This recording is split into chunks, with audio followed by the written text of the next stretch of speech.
салому дуруди бепоён ба ҳамаи шумо мухлисони азизи телевизиони варзиш. Ин барномаи дар шабакаҳои иҷтимоист. Ман Фирдавси хурсандам. Рафтем.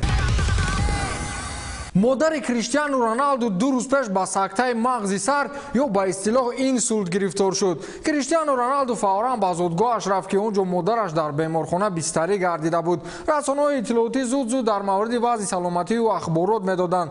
ниҳоятан худи Роналду дар саҳифаи твиттераш навишт ки миннатдории худро ба ҳар яки шумо барои дастгириятон мерасонам. Феълан вазъи саломатии модар муқаррарӣ аст. миннатдории аҳли оилаи худро ба гурӯҳи табибоне ки модарамро зери назорати худ гирифтан мерасонам. Мария Долореш душ Сантуш Авейру. ин номи ҳамон модар аст ки яке аз бузургтарин футболбозони оламро ба дунё овард ва имрӯз бо туфайли ин мард мо футболро дӯст медорем. Ба модар саломатӣ мехоҳем.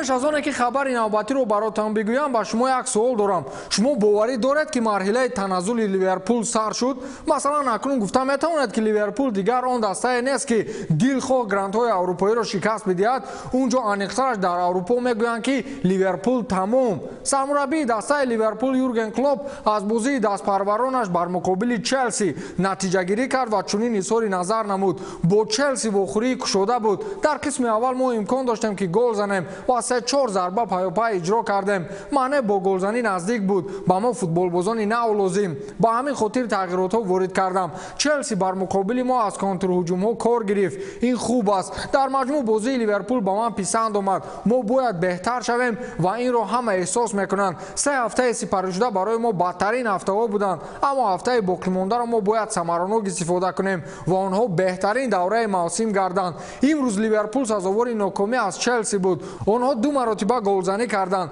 дар ҳар ду ҳолат мо ба иштибоҳ роҳ додем. мо барои бозӣ бо Борнмут омода мешавем, на бар муқобили Атлетико. иқрор шудааст Клоп ба BBC. Ливерпул бори охир дар 3 бозии сафарии худ пайдарҳам моҳи ноябри соли 2014 шикаст хӯрда буд.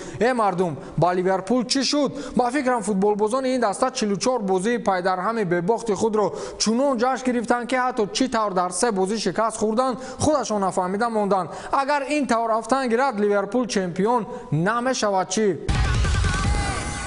сомонаи маъруфи гол дирӯз як хабаре паҳн кард ки ба мухлисони дастаи Барселона ва ба вижа лидери он Лионел Месси писанд наомад. аммо ин оморе аст ки ба корномаи футболбози соҳибном рабт дорад. ҳамлагари аргентинии дастаи Барселона Лионел Месси аз 18 голе ки дар мавсими ҷории Ла Лига задааст, танҳо 3 адади онро дар сафар ба ҳадаф расонидаасту тамом. охирон маротиба Месси дар бозии сафарӣ рӯзи 1 декабр дар варзишгоҳи Ванда Метрополитано бар муқобили Атлетико Мадрид ба задани гол даст ёфтааст. футболбози дастон давоми 3 моҳи охир аст ки дар майдонҳои бегона гол намезанад. силсилабозиҳои беголи худро берун аз Каталония чанд рӯз қабл дар бозӣ бо Реал Мадрид низ идома дод ва дифоъгарони бошгоҳи шоҳона ба қавли бечора Мессиро нафаскашӣ намонданд. бо вуҷуди он ки ӯ дар сафар кораш барор намегирад, аммо айни ҳол дар чемпионати Испания бо 18 гол мақоми аввалро ишғол мекунад.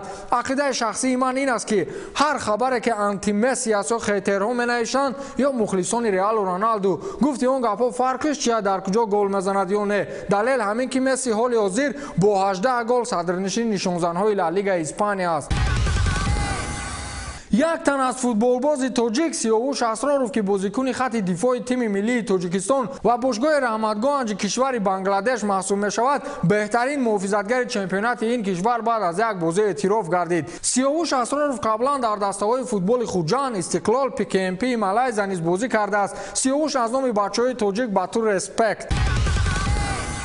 вируси корона на танҳо садди роҳи баргузории мусобиқаҳои футбол шуд, ҳамакнун ба дигар намудҳои варзиш аз ҷумла ҷудо низ даст ба гиребон мешавад. дар пасманзари хуруҷи бемории коронавирус дар нуқтаҳои гуногуни олам баргузории аксар чорабиниҳои муҳими варзишӣ низ барҳам дода мешаванд, зеро саломатӣ ва амнияти шаҳрвандон пеш аз ҳама меистад. бо ҳамин сабаб баргузории мусобиқаи байналмилалии ҷудо гран-прии Марокаш низ доир намешавад. федератсияи байналмилалии ҷудо аз баргузор нашудани мусобиқаи гран-прии Марокаш иттилоъ дод дод. Мусобиқаи мазкур мебоист аз 6 то 8 март баргузор шавад, аммо бар асари хуруҷи бемории коронавирус лағв карда шуд. Дар ин чорабинии бонуфуз иштироки дастаи мунтахаби Тоҷикистон низ дар назар дошта шуда буд. Дар мусобиқаи гран-прии Марокаш беҳтарин ҷудокорони сайёра барои дарёфти холҳои олимпӣ мубориза мебурданд. рӯзи 2 март вазорати тандурустии Марокаш аз нахустин мубталошудаи коронавирус дар кишвараш эълон кард ва ҳамин боиси доир нашудани мусобиқаи ҷудои Марокаш гардид.